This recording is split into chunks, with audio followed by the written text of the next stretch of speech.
Samantala, pangungunahan ni Pangulong Aquino ang flag-raising ceremony sa Tarlac City ngayong araw para sa pagdiriwang ng Rizal Day. Makakasama natin sa linya ng telepono ang ating senior correspondent, Rocky Ignacio. Magandang umaga sa iyo, Rocky. Yes, maraming salamat. Pangungunahan nga Pangulong Aquino ang simultaneous flag raising ceremony na gaganapin dito sa Tarlac City. Ugnay pa rin ito sa pagunita sa ika-117 anibersaryo ng pagkamartir ni Dr. Jose Rizal na gaganapin dito sa harapan ng munisipyo ng Tarlac City. Kung hindi po tayo nagkakamali, itong unang pagkakataon na dito idinaos ang naturang pagunita. May tema sa taong ito na Rizal, inspirasyon noon at ngayon at bukas.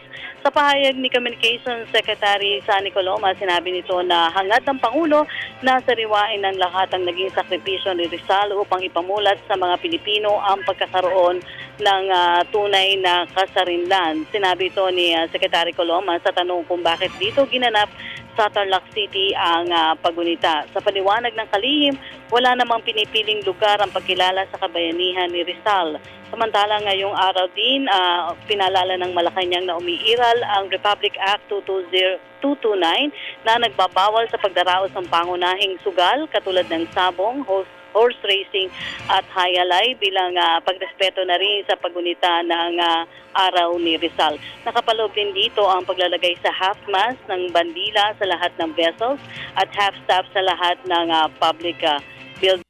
Sa kasalukuyan ay inaantabayan na lang natin ang pagdating ni Pangulong Aquino kasi eksaktong alas 7 ng umaga ay ang magaganap ang sabay-sabay na pagtataas ng bandila ng Pilipinas nationwide. At yan lang muna ang ating pag-uulat mula dito sa Tarlac City. Ako po si Rocky Ignacio. Maraming salamat, Rocky Ignacio.